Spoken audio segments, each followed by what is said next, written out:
Check. Mimi, look at you first then. What's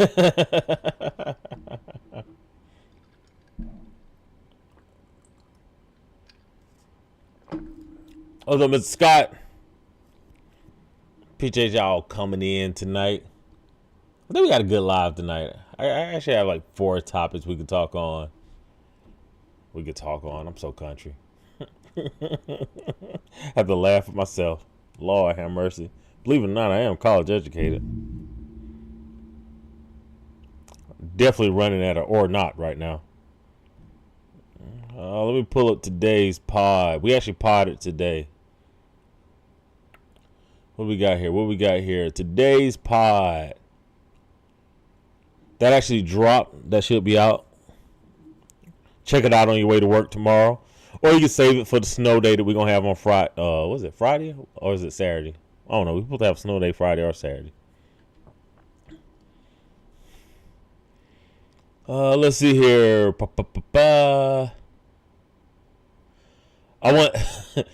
Let's see here. We're actually opening it up today very patriotically, as I stated that I would like for the United States to give a damn for the next 20 years. Just 20 years of giving a damn. Then we can go back to regularly scheduled programming. Just for 20 years, I would like for us to have black people health attributed for. White people health is different from black people health. I would like for our education to be taken care of in this country for 20 years. I like for us to not be racist, not very racist. I mean, I get it. America's racist. Okay, we can have a little bit of racism, but I would like for the vast majority of racism that affects all of us to the point that 2 white people can get shot in the face and nobody gives a damn. I like it to be scaled back just a little bit. And then we go to King Martin describing altercation at Costco. You might disagree with how I approach that situation. 18-minute mark, we actually discussed the event that we had last week. That was amazing. Big ups to Dear Fathers for everything that they do when it comes to black fatherhood. It was an amazing event. I really do hope that active dads pick up that mantle and it's something that we can have in Charlotte annually. We would definitely, as Black Dads Club, come and participate and hang out and do whatever we can for that event. And let me just speak on that event. It was, and Gav goes over this in the pod a little bit. We were supposed to just have a small part, and one of the individuals that was supposed to co-host it with us, and he had the majority of it. He wasn't able to make it due in part to travel, and we had to pick up his part. And we grabbed it, we took it by the horns, and it ended up being an amazing event. And I was so glad that Black Dads Club was a part of that. Very great event. One of the biggest things that I took away from the event was actually at the very, very end, which was the dad with doulas. And it really made me aware of how important it is for men to be a part of the childbirth process. We as men, we need to become, more astute in what goes on in that process. So, big ups to Dear Fathers and their event in Charlotte. That was actually great. Even though it was moved to 9:00 in the morning, I'm not gonna lie. 9:00 on a Saturday is not my best. I ain't even gonna lie. Especially when it's cold. I hate the cold. I am truly a tropical person. Like my ancestry 100% is African. I am a tropical person. If it's hot, I am cool. If it's cold, bruh, ain't my thing. Let's see here. Then we go. We speak on ice. Probably about 33 minutes into the pod. We talk about that for probably about 15 minutes. I'm not going to tell you what we said about that. But if you know me, you probably have an inkling how I lean on the whole ice situation. Tracy Morgan run across his own homeboy. And then we discuss Meg Thee Stallion, rap music, whether or not the music industry is trying to kill off rap music. I think it is. Then we speak of colorism a little bit. It's funny enough. I actually have a clip on colorism. I think this is the clip that I have up first on colorism tonight because I'm actually arguing with a couple people on Threads and X regarding colorism. But it was a question on whether or not the next Black Panther should be Aaron Pierre, who is very, very not dark skinned. Then we ended up with Bad Bunny. Will Cardi B be on the stage, and then we wrap it up at the end. About an hour and a half pod today, so I do think y'all will enjoy today's podcast. Support the Patreon. Please go join it for free. Our top tier is $25. One of the things you're going to get with the top tier, we have not finished flushing everything out. Today is the 28th. We had set a goal to have all this flushed out by the 31st. So we got 3 days to flush it out, which we're not going to accomplish. But hopefully by mid-February, we'll have everything flushed out. One of the things that we are going to add on the top tier Patreon, outside of just having access to the private Discord for Black Dads Club, I'm actually building black male strategies on the back end. That's what I call the Wednesday night pod when it goes up.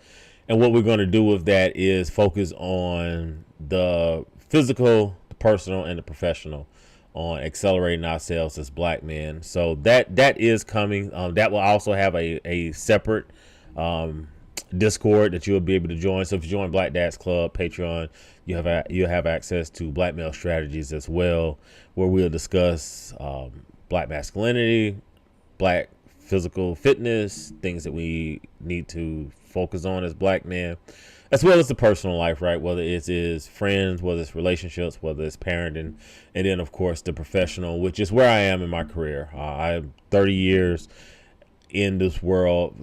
30 years? Yeah, I guess I am about 30 years. Professional corporate sales. Moved over to work for myself, and then I moved over to human resources. And I believe that's a access that that's something I think that black men definitely need more access to. It's not a lot of black men in human resources, and I happen to be one of the few.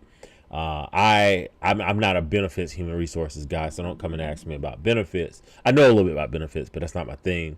But when it comes to talent acquisition, careers, that's my jam. I love it. I'm going back to school for it. I love it. I so appreciate one of my really good friends for pulling me into it. She saw that I was getting burned out in sales, and she said, you'd be good at this.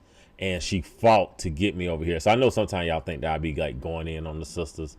I don't, because black women are a huge part of who I am today and how I got to where I am today. But as I always say on the pod, I haven't said it in a long time, but I always say this on the pod, everybody gets all their credit. So sometimes I think I get mislabeled as a little bit of a hater when it comes to my sisters. And I'm really, really not. I love y'all. Gosh, I love women. Y'all have no clue. Only God knows, if I'm being honest. Good Lord. But love my sisters, man. Maybe you will have access to everything. Don't even worry about it. You're there. Hey, appreciate you for coming in. So appreciate everybody for coming in. But that was today's pod. Tonight, what are we going to discuss? So we got some fun stuff to discuss tonight. I know sometimes I bring that serious stuff, and y'all don't be liking that. So tonight is going to be a fun pod. One of the topics that's going on right now in podding, or not even podding, is colorism. Now, I don't know where this is coming from, but y'all are getting on my nerves with it. Y'all really, really getting on my nerves with it. So I know we got the sister in the background. She's playing. I'm going to let her play before I go in. All right. So I'm going to let you hear what she has to say. If you look at what she's saying right now, black men have a problem with complexion and typically don't give darker women princess treatment. I'm so sick of this. I'm really, really, really, really sick of this, especially as a South Carolinian. And the reason why I say as a South Carolinian, this is important. South Carolina was the port city. It was the major port city. South Carolina was the second most important city in the United States during probably we call it the transatlantic slave trade. We don't call it that. That's what the people that wrote the history books call it. It was actually the first World War. It was the first alliances of the European nations versus the confederations of African nations that was actually not really friendly. So, right. So if we actually think of the transatlantic slave trade as a world war, it actually kind of changes what had happened there. I did not make that up. Dr. Tommy Curry goes into this. He's doing more work on this. I think his next book is actually going to be about that. Dr. Tommy Curry is, I would say he's the forefather, if not the actual founder of the field of study called black male studies. And by the way, when I created black male strategies, did not know of black male studies. So BMS just ends up being the same acronym, but he's the first and foremost in that. But with that being said, I'm going to play this clip right here, and then we're going to talk on it, right? We're going to speak on whether or not black men have a problem with complexion and do not typically give darker women the princess treatment. When I tell you that tonight, it's going to be a great conversation. I lie to you not. All right. So let's let her play. Let me hit the sound. If y'all can't hear it, let me know, and we're going to go from there. Start asking them. When you go out on a date with these men, I want y'all to start asking them, who is their celebrity crush? Like, why? And don't let them say, oh, babe, you my celebrity crush. No, bitch. Ask them and make sure they answer. When I went on a date with my man, he told me that Cash Doll was his celebrity crush. Do I look like Cash Doll? No. But one thing me and Cash Doll got to comment, bitch, we're black. A lot of y'all be getting with these men. What y'all don't understand is that they don't even desire the type of woman that you are. He want him a light-skinned BBL warrior. He want him a Hispanic girl. But you never knew that because you didn't really get into his mind and actually see what he fantasized about. It's important. I don't give a fuck. Yes, men will smash anything, but a lot of the times they will not be faithful to that kind of woman if you're not that kind of woman they really desire about. And it's not looks wise. It's about the skin with these fucking black men, and I'm telling you from experience. I'm a Hispanic girl. But you never knew that. All right. Right here, I'm going to stop it. I'm going to go back and I'm going to stop it, right? She's like a Hispanic girl, okay? Guys, I'm not going to lie. I spend a lot of time in this this country that I'm not going to mention tonight, but if you watch part enough, you know what I'm talking about. And when I tell you that complexion right there, is that complexion you see right there on this black woman right here, when I tell you in the little country that I visit, that's all you see. If you want to see it, you're going to see it. Now, I'm going to point out something else right here. And this is not me taking a shot at the sister, because I'm not going to take a shot, but y'all think I'm going to take a shot. But I want y'all to look at that hair on her head right now. Right? What is that right there? That isn't. Y'all going to get mad at me, because I know this is going to replay on Facebook, and I'm going to get ripped for this. But that is not 4C hair on her head right now. What is this on her head right now? This is 2B hair right now. I don't think it's 2A. I think that would be 2B hair right now on her head right now. And she is griping about what men are attracted to, but what she wants you to be attracted to. Look at this woman right here. And you tell me what she wants you to be attracted to. Because you didn't really get into his mind. And what do she want you to be attracted to? She wants you to be attracted to a woman that's her complexion with that hair on her head. Since probably about 2004, so we talking about 20 years now. For 20 years now, sisters have been telling us that this is what we should be attracted to. Now, when sisters first started this, Instagram did not exist. We did not know. It was dangerous to go to some of these countries that some of the brothers are going to right now. You could not really take your ass into East Africa back in early 2004. Could really not take your ass down in Medellin. I know I'm cursing way early in this, right? You really couldn't do that. But they trained you to want this right here. And now that we like this right here, we're now being told that we're colorists. And what I want to say to y'all right now is, man, don't y'all let these women gaslight y'all for liking what the hell they done train y'all to like, okay? Do not let them gaslight y'all for liking what you like. Don't let them do it. Don't let them do it. Don't let them do it. We were 100%. We were so black and proud in this country right here with the Afro puffs and the Afros.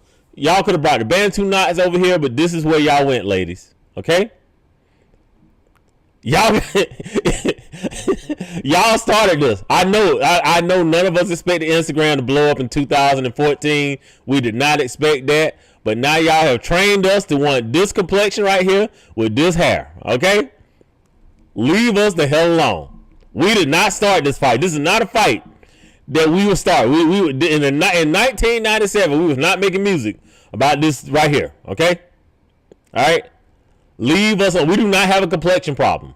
We do not. Y'all trained us to like something that we like now. Okay? Fix it. Fix it. Okay? I'm not going to let my brothers take the heat for this. This is not on my brothers. This is not on my brothers. Okay? Fix it. All right. And that's all I'm saying about colorism. All right? Because I don't think it's a colorism problem. Here's the thing. There's an esteem problem that is occurring in our community, and I don't know why. On a serious tip, all right, I crack enough jokes. All right, everybody know I love black Latinos. Okay, all right, I get it. All right, but this is what I'm gonna say. This is really what I'm gonna say. Our sisters, like y'all, have to understand that there is a desire in our community. All right, the dating divide goes into this deeply. Where it really shows what our sisters are into. And I need y'all to look, if you have a problem with how you see yourself, that is not a reflection on how black men see you. All right. And what I'm saying to my sisters is check that. Check it amongst one another. Because I promise you, I done seen some pretty chocolate sisters with them 2 Afro puffs. And bro, I'm on it. I'm with it. I'm 100% with it. Okay. I seen sisters with pretty froze.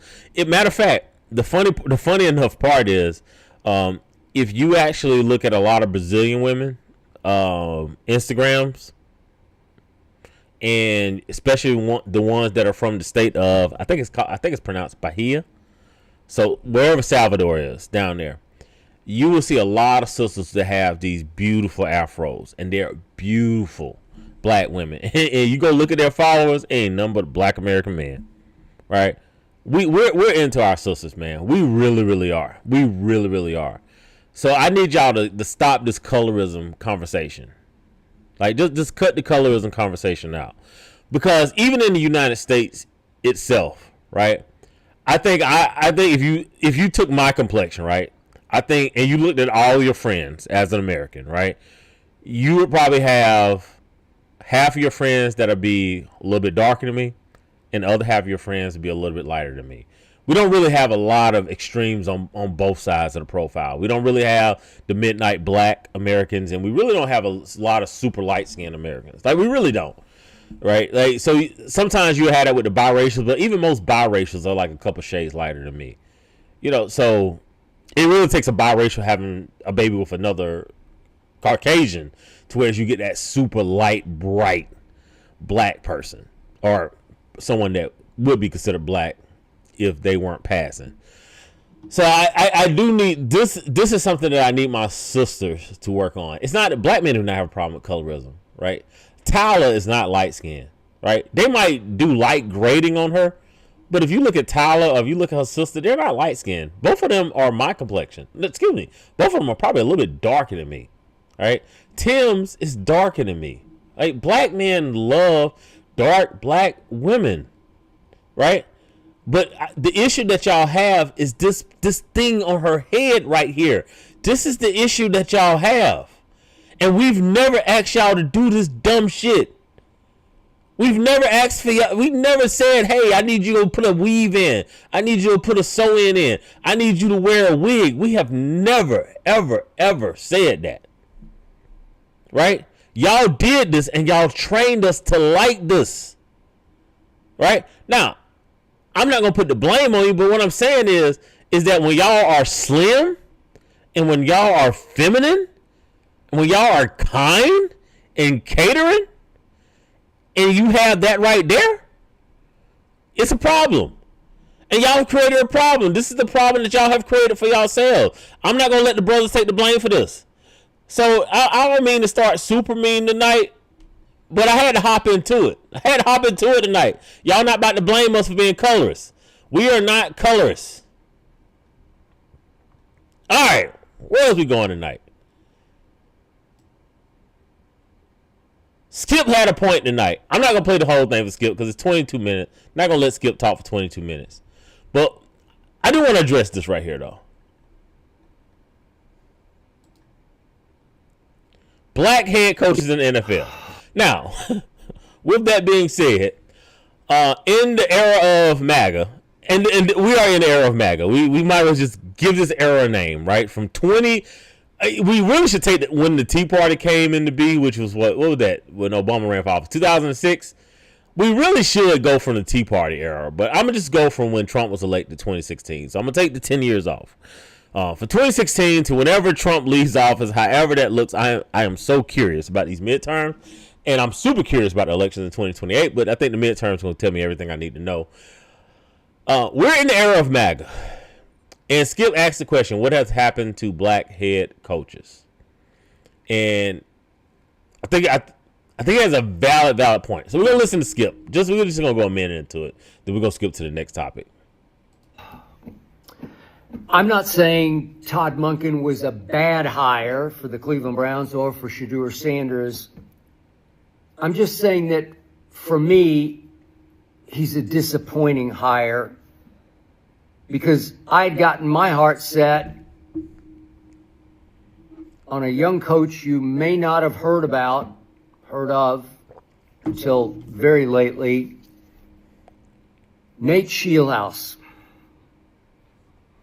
an offensive assistant with the Los Angeles Rams. The Cleveland Browns, led by Jimmy Haslam, the owner, and all their front office staff, flew out here to where I am in Los Angeles on Monday and spent 7 hours interviewing for a second time Nate Scheelhaase. And I thought, man, he is positioned to be the next head coach of the Cleveland Browns and to grow together with Shedeur Sanders into a bright future for the Cleveland Browns.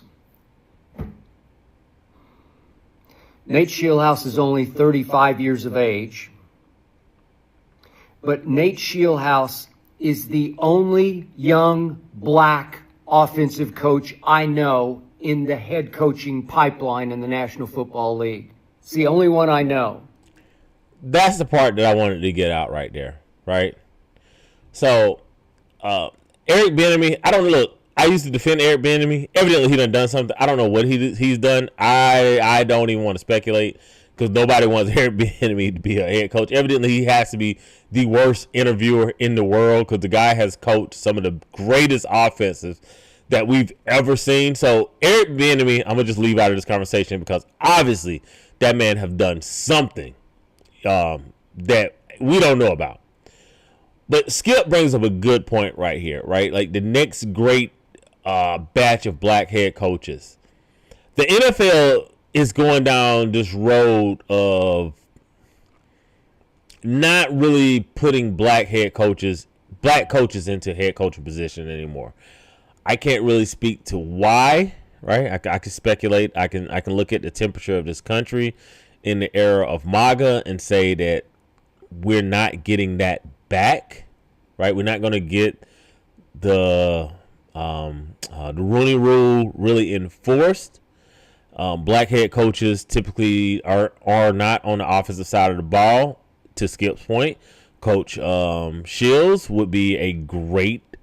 I think he would have been great for Cleveland. I think he would have been great for Pittsburgh. I'm not sure if Pittsburgh interviewed him or not. And I get why Pittsburgh hired Mike McCarthy. So I can't even really hate on that. Like Mike McCarthy won in Green Bay. He won in Dallas. He just doesn't win the big game. And I think Pittsburgh is used to that. I think they just want to win more games in the regular season. So I get it.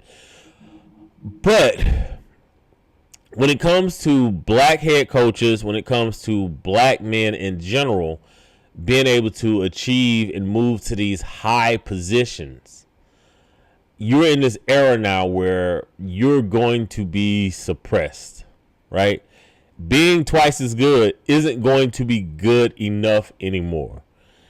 And my question to us as brothers is, how do we unify, right? How do we get behind brothers, right? How do we help elevate brothers?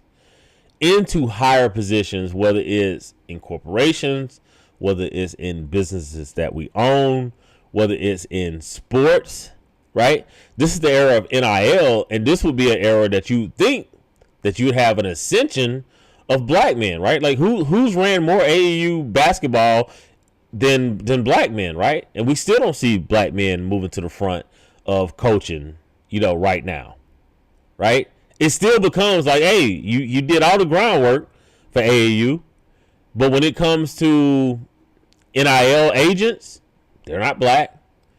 When it comes to college head coaches and college basketball, vast majority aren't black. When it comes to head coaches in the NFL, college, most of them are not black, despite most of the athletes being just that. At some point, we have to question, what is it that we're doing wrong outside of just the blatant racism of America? All right, we get it. America is baseball, apple pie, killing one another, guns, racism. Got it, right? That's American, right? But this is our home. This is where we live.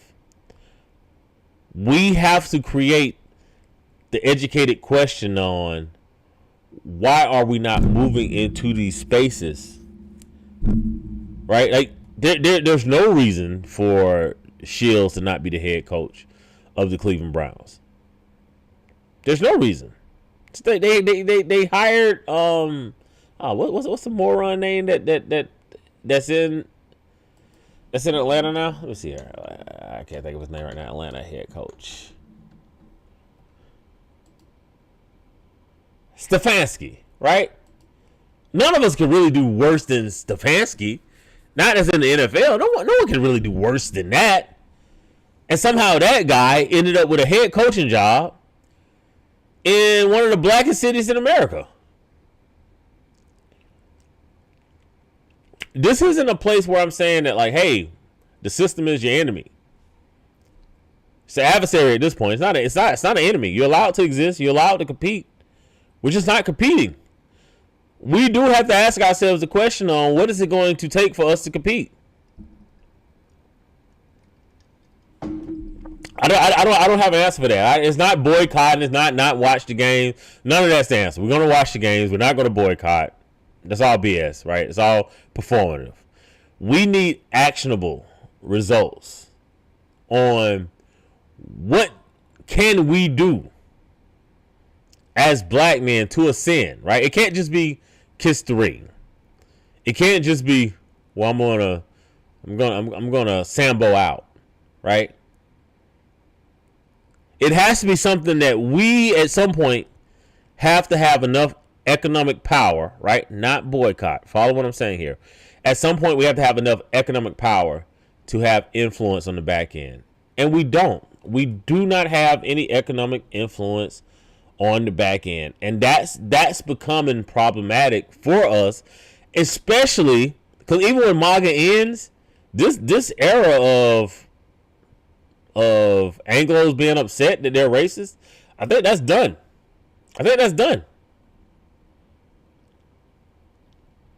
So how do we find an answer outside of that? It can't just be, hey, you racist, do the right thing. I don't think that's that big of a deal anymore. I think that's a small deal right now.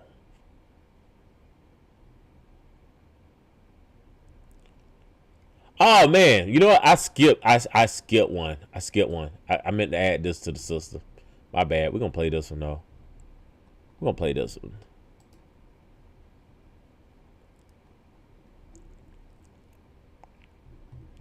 I meant to add this after the sister. Gentlemen just waiting to be your knight in shining armor. Them niggas just want to fuck, just like I did. Here we go. God damn it. Them niggas just want to fuck, just like I did when I first met you.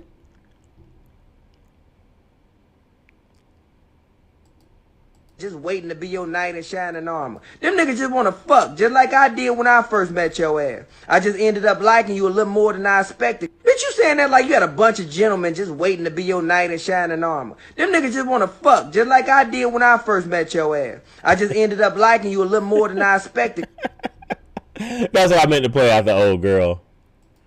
That part right there, I need my sisters to understand. I need my sisters to get that. Let's see here. We're going to talk about divorce. Before we talk about divorce, we're going to talk about Black people is some of the most supremacy. racist people I've ever seen in my entire life. Okay, now see when you hear things like that, it's just kind of like you're going a little too hard on behalf of the white supremacists. Not even on behalf of whites. I think everyday average white people probably wouldn't even say anything like this. This is a bit extreme. Black people is some of the most racist people I've ever seen in my entire life. Okay, now see when you hear things like that, it's just kind of like you're going a little too hard on behalf of the white supremacists. Not even on behalf of whites. I think everyday average white people probably wouldn't even say anything like this. This is a bit extreme. This is the kind of rhetoric you're going to hear from white supremacists, and it doesn't have any evidence behind it. You say that black people are some of the most racist people you've ever seen. You know, no one who is familiar with history, even at a summary level, would make such a peculiar claim. For example, if you look just in America without even going to international examples, which we shall, you don't see the history bear out what he's saying. Anytime you had any organized group of black people, even if they were, black pride or black power or black supremacists under whatever banner, you never find any organized level of effective hatred against white folks. You don't find violence. You don't find, hate preaching at a significant level. It just doesn't exist. There is no evidence for it.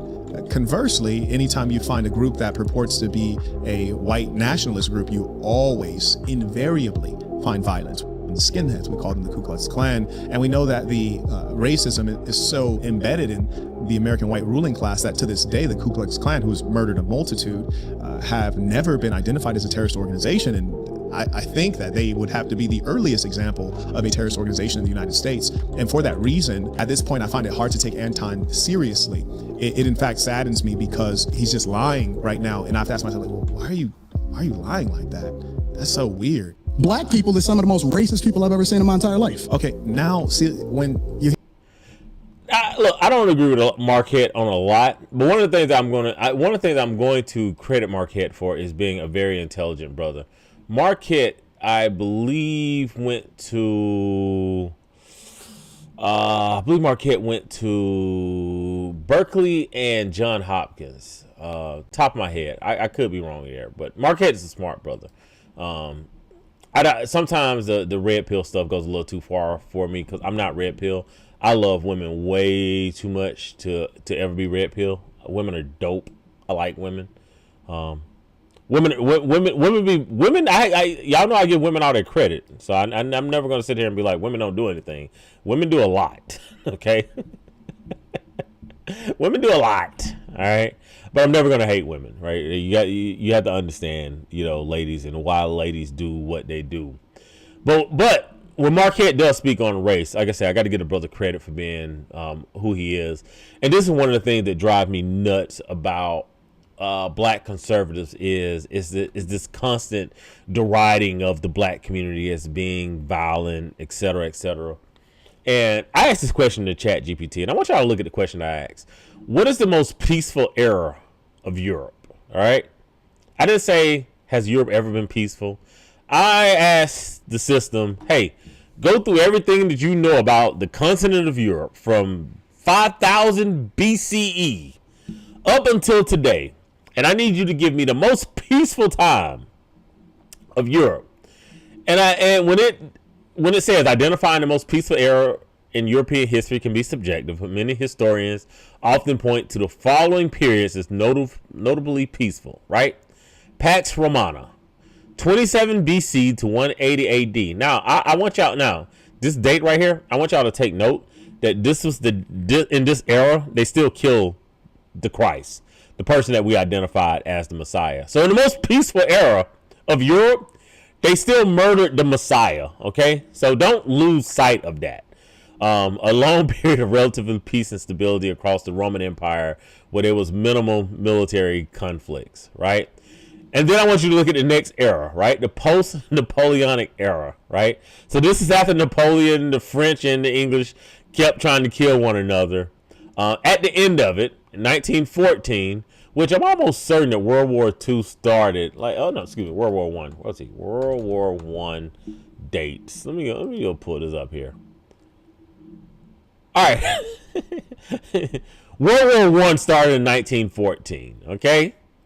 But this was a period of peace of about 99 years, right? Now, one of the things I want you to notice is that during this peaceful time in Europe, what's transpiring during this time frame here? At 1815 to 1914. I want you to think about the United States of America and just tell me what is occurring during this peaceful period right here. All right? All right, the Anglos are still acting up. They're just on another continent. They're actually on quite a few continents right now. They're in Australia, they're in North America, and they're in the South Pacific. But we're going to leave that out because I only asked about Europe, okay? So, first peaceful period, they're murdering the Christ. Second peaceful period, United States, all right, civil wars here. New Zealand, South Pacific. The Tunisian population, Australia, all that's happening right here. And then 1945 to present, World War II, right? This is the most peaceful eras. Okay?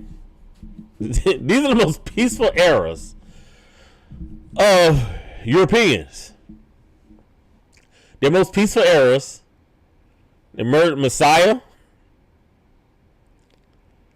They fought against enslavement ending. In 1945 to current, which there's apartheid going on in South Africa. There's a country called Rhodesia that they're doing the unmentionable things. And it was at the end of World War II where they dropped 2 atom bombs on Japanese people. Okay? All right. If you understand this right here, right? If this is the most peaceful as these individuals get, I would say it would probably bear good sense to let these individuals deal with one another. It would probably make good sense for us to just back up, to not provide a distraction. This period right here, 1815 to 1914, black people was a distraction. 1945 to present, black people were a distraction. Dare I say, if you don't be a distraction, that these people are probably going to handle everything that you want handled. I know that sounds mean. I know that sounds like me being an asshole. I know that sounds like me being a pessimist. I am just going off of history. I asked a simple question to ChatGPT, and this is the answer that it gave me. Okay? That if you look at the most peaceful era, right? And if you see that we live in a country that are ran by the descendants, right? The whole government's kind of built on what we have here in Rome. This era from 1815 to 1914, what we have going on in the United States, this is a peaceful era, right? But we look at what was going on doing here, right? The fighting for the freeing of the slaves, emancipation, the ending of the Reconstruction era, right? The ushering in of Jim Crow. Matter of fact, if you actually look back through history, Jim Crow was so effective that the German government used it to create the Third Reich. They created the Third Reich off of the apartheid that was going on over here in the United States.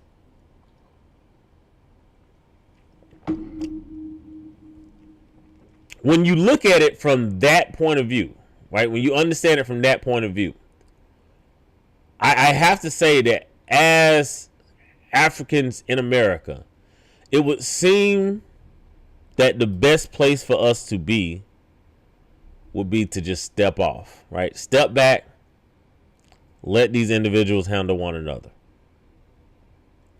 So, and we speak on this a little bit on the pod today. You know, one of the things that I said on the pod when we was talking about like everything that's going on with ICE, one of the questions that I had was, when we look at blacks fighting for civil rights, and we said, hey, there's an overreach because you have COINTELPRO, right, where they're infiltrating Black Panthers, black civil rights movements, right, putting them under surveillance, threatening them, right? And blacks were saying, hey, this is an overreach by law enforcement, right? It was like, yeah, not really that big of a deal, right? When we look at the drug war that we had in the United States of America, right? Well, we said, hey, these people are addicts. They're not really criminals. They're addicts, right? And they was like, no, we're going to lock them up. And then they created 3 strike laws, right? And then they created laws such as, not even laws, they created practices that we had to defeat in the Supreme Court, right? Such as stop and frisk. And we said, hey, this is an overreach by law enforcement. And we was kind of saying, maybe it is, maybe it isn't, right? And then we look at police brutality, right? And we would say, hey, this is an overreach, right? And they was just like, yeah, no, not really, right? And then when you fast forward to the 2010s, right? From 2010s to 2020, and you had the murders of Tamir Rice, Jamal Crawford, Philando Castile, right? And we said, hey, this is a overreach by law enforcement. We need to pull law enforcement back. We need to retrain law enforcement. We need to watch who we let into law enforcement. The FBI, when it was not, fully nationalist, we had already said, hey, it looks like supremacy groups have infiltrated law enforcement. And we said, hey, these are issues that we have, right? And everybody was just like, well, maybe y'all should stop committing crimes. It's in your front yard now. This is not the time for us to show up, right? It's not that we're not showing up to help. We showed up first. They have just ran and trampled over our rights, and now they're in your front yard. And this is a good time for Americans to look at their ancestry and see where they are from, and to realize that your most peaceful eras, when you look through the whole 10,000 years of history in Europe, that all 3 eras are very, very problematic. I get it. It's uncomfortable. No one really wants to look at themselves in the mirror and say, yeah, that's mud on my face. I get it. I get it. But this is the truth. And this is something that we're going to have to address. This is something that we're going to have to admit to. This is something that we're going to have to cop to. And then we're going to have to say that we want to be different as a country. I don't know if I said this on the pod today, but we do have a way out of this. We really, really do. We have a way out. We have a democracy, or a semblance of a democracy. It's about as close as you're ever going to get with a democracy. And we have an opportunity to look at every leak and plug every leak. But we have to want to. For a brief period, right? Whether it's 4 years or 8 years, we have to decide that racism has to come second in this country. It has to, if you want to save the democracy. Because if you do not save the democracy, if you let basically tech companies become sovereign nations, which is the direction that the world is heading, all right, the only thing that's going to save you after that is the EU unifying and Germany reestablishing itself as a tech power, right? And the reason why I brought up how violent Europeans really are is because we don't really look at Europeans as being violent anymore, right? Because it's been such an era of peace post World War II, right? Europe low-key decided to disarm itself and become pacifist because the United States had the big stick, and the United States was trustworthy enough to be the world police. But if we decide that we're going to be the world bullies, that will force the EU to become a confederation again and do what the EU to do what they do. I don't know if y'all study European history. They fight over there. They fight, bro. They fight. They fight a lot. That's all they do is fight. They don't have any peaceful years over there in the EU, bro. And once the Germans decide that they're going to become the tech hub of the world again, right? All right, look, go look up 1800s philosophy and see where it comes from. Go look up rocket tech and see where it comes from. Go look up engineering tech and see where it comes from. That little group of people over there, bro, they get it in. So if we as Americans do not take peace seriously, if we don't take fairness seriously, it will consolidate the EU into a confederation to balance out what happens between China and whatever it is that America is deciding that it's going to be. And I think that a lot of us, because most of us are born after 1945, we don't really realize just what that little Prussian country does over there. That country destabilized after World War I and became the most powerful country in the world right in 10 or 15 years. That's what they do. So if we don't take democracy serious in this country, if we don't take it seriously, the EU will take it seriously. And you got to hope that the Germans that come to power are not the Germans from 1914 or 1945. And good luck with that. And that's all I got for tonight, man. Appreciate y'all tuning in. This live probably will pop back up on Facebook. I do not have access to that account, so I can't even take it down if I wanted to. But most of these do pop back up over there. Appreciate everybody who came in tonight. Hey, Rashawn, see you in here, man. Hey, appreciate everything that you did last week for us, last Saturday. That was great. To everybody else that came in tonight, thank you guys so much. I will holler at y'all later. Today's pod did drop. Check us out tomorrow on your way to work, on your way to work and from work, either Thursday or Friday. And that's all I got. Holler at your boy.